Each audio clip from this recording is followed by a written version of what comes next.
68% des gens ont voté en Corse pour l'une des trois listes autonomistes ou nationalistes.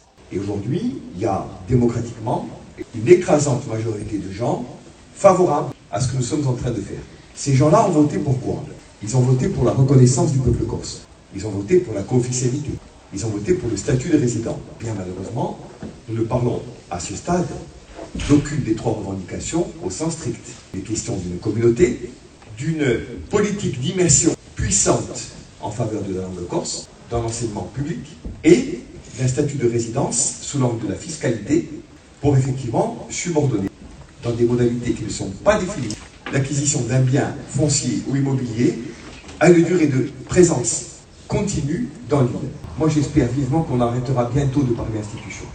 Mon souhait le plus cher, c'est qu'on puisse stabiliser un cadre institutionnel pour quelques années et qu'on se mette au travail dans ce pays pour construire une société de paix et de projet, plus de conflits et d'anathèmes. Moi, je n'ai jamais accepté l'idée qu'on coupe la Corse en deux, les nationalistes et ceux qui ne le sont pas. Moi, mon objectif, c'est que la Corse vive durablement mieux. On n'est pas anti-républicain. Moi, je ne suis pas monarchiste. Je considère que la République est un modèle institutionnel, démocratique, politique, abouti. Il ne vous a pas échappé que le texte de la conférence des présidents, il disait autonomie fiscale, garantie sur les ressources financières de la collectivité. Il listait 5 ou 6 compétences dont il demandait le transfert après qu'elles aient été inscrites dans la révision constitutionnelle. Tout ceci n'apparaît plus. Tout ceci n'apparaît plus. Qu'est-ce qui apparaît? Les principes qui semblent partagés par une très large majorité de Corses, et au-delà, me semble-t-il, par une très large majorité d'élus. Moi, je ne considère pas l'autonomie comme étant la pensée magique. Je pense au contraire que dès lors qu'on aura acquis un statut d'autonomie, on n'aura pas tout réglé pour autant, loin s'en faut.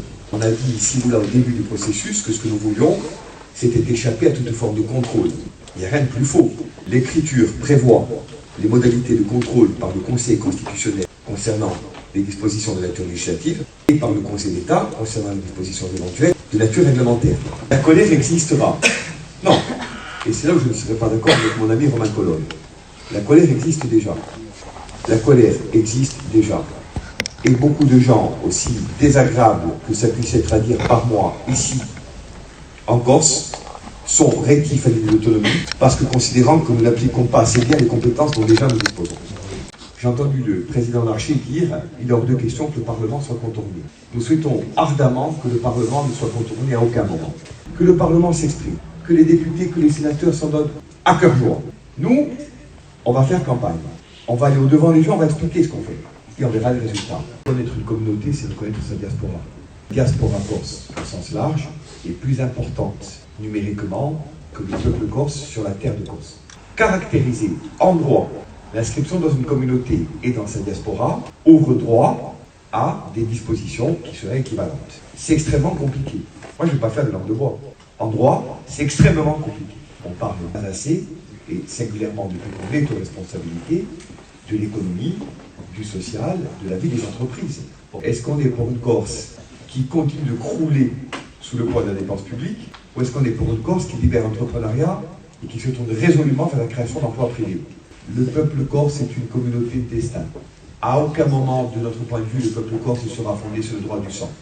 Il doit rester une communauté ouverte. On a assisté à un débat de très haut niveau. Pouvoir côtoyer des personnes qui sont vraiment au sein du processus actuel nous permet de mieux comprendre la situation. Je pense que le message a bien été passé. On a assisté à un débat de grande qualité, intense, mais surtout honnête.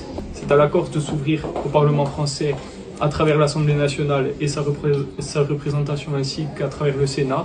Nous avons un grand travail à faire sur notre argumentaire et sur les idées que nous allons avancer, non pas pour convaincre ces sénateurs et ces députés, mais surtout pour les emmener avec nous dans ce chemin pour la reconnaissance finalement de nos droits, de nos spécificités et pour la réussite d'un projet politique vertueux pour la population corse.